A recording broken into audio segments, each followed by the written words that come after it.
رسول المصطفى وعلى آله وصحبه أجمعين أما بعد. ഏറ്റവും ബഹുമാനവും ആദരവും നിറഞ്ഞ അഭിനന്ദനീയരായ ശൈഖുന ഉസ്താദ് അവറുകളെ, മറ്റു ഉസ്താദ്മാരെ, മുത്താലിം സുഹൃത്തുക്കളെ, അസ്സലാമു അലൈക്കും. നാം ഇന്നിവിടെ ഒരുമിച്ച് കൂടിയിരിക്കുന്നത് മമ്പോൽ ഹിദായ ദർസ് വിദ്യാർത്ഥികൾ നടത്തുന്ന ഹിദായ ദർസ് ഫെസ്റ്റിലാണ്. നാം ഇന്നിവിടെ തിരഞ്ഞെടുക്കപ്പെട്ട വിഷയം പ്രിയപ്പെട്ട ഉമ്മ എന്നുള്ളതാണ്. അതിനെക്കുറിച്ച് അല്പം ചിലവഴിക്കൽ മാത്രം പറഞ്ഞുകൊണ്ട് ഞാൻ നിർത്താം. അതിന് അല്ലാഹു സുബ്ഹാനഹു വ തആല തൗഫീഖ് നൽകി അനുഗ്രഹിക്കുമാറാവട്ടെ.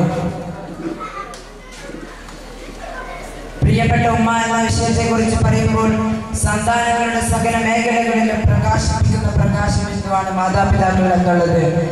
അതിന് എപ്പോഴെങ്കിലും മങ്ങലേൽപ്പിച്ചാൽ അത് അവരുടെ ജീവിതം മുഴുവനും ഇരുട്ടിലാകാൻ ഹേതുവാകും.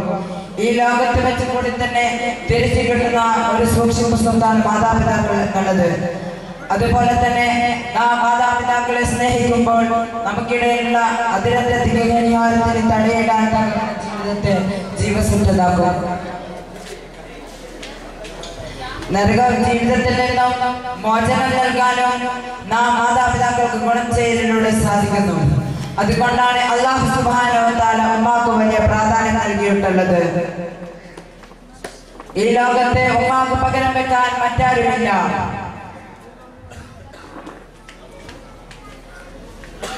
ഇതൊക്കെ പാഠമറിഞ്ഞുകൊണ്ട് ഇന്നത്തെ മക്കൾ കള്ളിന്റെയും കഞ്ചാവിന്റെയും പിറകെ നടക്കുകയാണ്. പണ്ടൊക്കെ മദ്രസകളൊക്കെ പഠിക്കുമ്പോൾ നാം മാതാപിതാക്കളെ എങ്ങനെ ബഹുമാനിക്കണം, ആദരിക്കണം എന്നൊക്കെ പഠിച്ചിരുന്നു.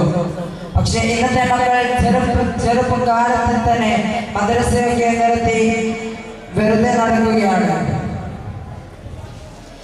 ഇതൊക്കെ ചെയ്യാനും നമ്മുടെ നബി മുഹമ്മദ് മുസ്തഫ സല്ലല്ലാഹു അലൈഹി വസല്ലം നമുക്ക് പഠിപ്പിച്ചു തന്നിട്ടില്ല.